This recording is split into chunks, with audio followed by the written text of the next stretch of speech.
All right, let's dive right into this explainer and uncover the step-by-step magic of how computers actually listen to and understand the music we love. Whether you're using a music search app on your phone or jamming to an auto-generated playlist, there is some serious heavy-hitting science happening behind the scenes. So, we've got to start with the big question. How on earth can algorithms possibly categorize raw audio signals into musical genres? Because, to a computer, a song doesn't sound like a catchy melody or a driving beat. It literally just looks like an endless, chaotic stream of numbers. To make any sense of it, algorithms have to go in and extract mathematical fingerprints.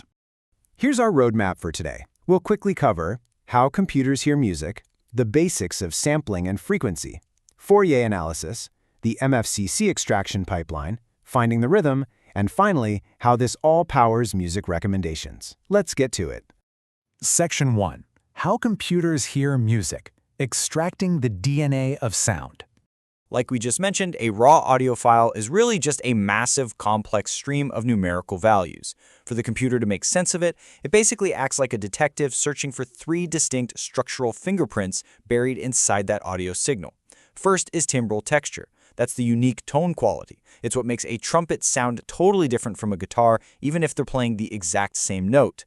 Second is rhythmic content, which maps out the beat and the tempo. And third is pitch content, representing the harmony and melody. Moving to Section 2, Basics, Sampling and Frequency at the Micro Level.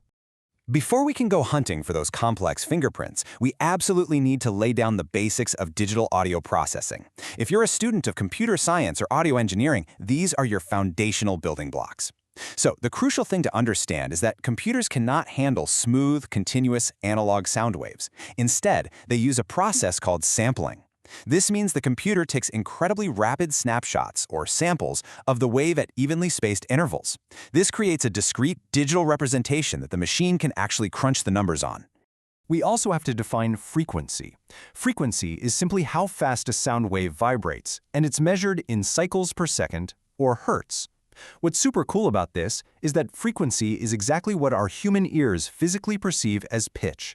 Fast vibrations sound high, like a whistle, and slow vibrations sound low, like a deep bass drum. All right, Section 3, Fourier analysis, decomposing signals. With the absolute basics out of the way, let's look at what is, without a doubt, the holy grail tool in all of signal processing, the Fourier Transform. This brilliantly illustrates how Fourier analysis works. You start with a messy, continuous time-dependent signal. Then, the Fourier transform breaks that messy wave down into crystal clear, distinct frequency components. It's literally like taking a fully baked cake and magically unbaking it to see the exact amounts of flour, sugar, and eggs that went into it. By transforming the signal into a frequency domain spectrogram, we can see exactly what pitches make up a sound at any given fraction of a second. Section 4. The MFCC extraction pipeline, capturing timbre. Let's see how all this builds our very first musical fingerprint using a kind of assembly line process. MFCCs stands for Mel-Frequency Cepstral Coefficients. I know, it sounds super intimidating, but it's really just a set of features that wonderfully mimics human hearing to represent sound texture. Here are the 5 sequential steps used to process raw audio waveforms into these MFCC features. Let's walk through them step by step. Step 1 is converting to frames. We chop our long, continuous audio signal into very short, manageable chunks of time, usually just a few milliseconds long. We do this because it lets us isolate and analyze the local spectral properties of the sound as it shifts and changes over time. Once we've got those tiny little frames, step 2 kicks in. We apply that discrete Fourier transform we just learned about to each individual frame. This translates the raw audio snapshot from a graph of time into a graph of frequencies, pulling out the exact frequency data present in that single millisecond of sound. Step 3 is taking the log of the amplitude spectrum. Now, why do we do this? Well, here's a really fun fact.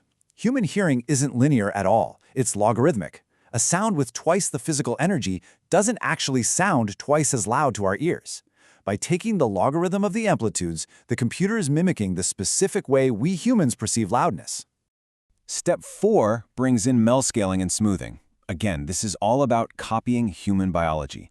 Our ears are incredibly sensitive to tiny differences in low frequencies, but honestly, we're terrible at telling high frequencies apart.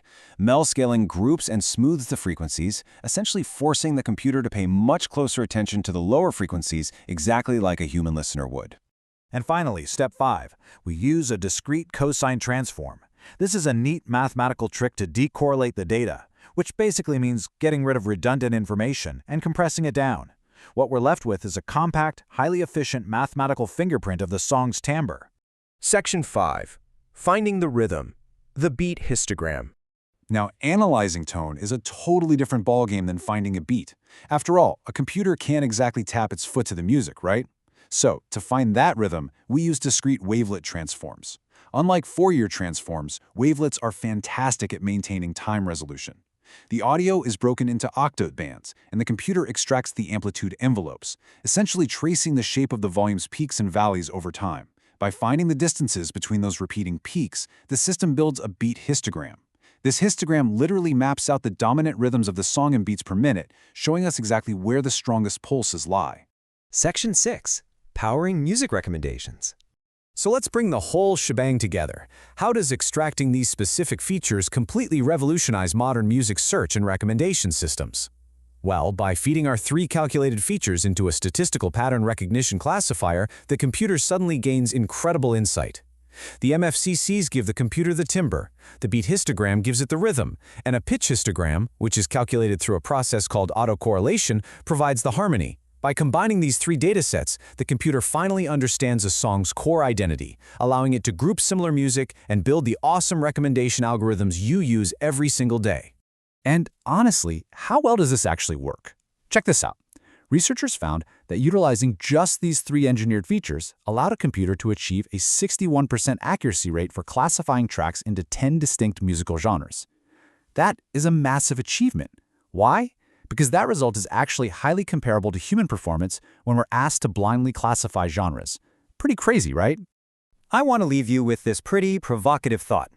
If these foundational techniques can effectively teach a computer to hear, understand, and categorize complex music, imagine the absolutely limitless possibilities when we apply them to the broader world of artificial intelligence. These exact same pipelines are what power modern speech recognition, and they are the bedrock for advanced deep learning models in audio. The magic of signal processing doesn't just categorize music, it literally gives machines the sense of hearing.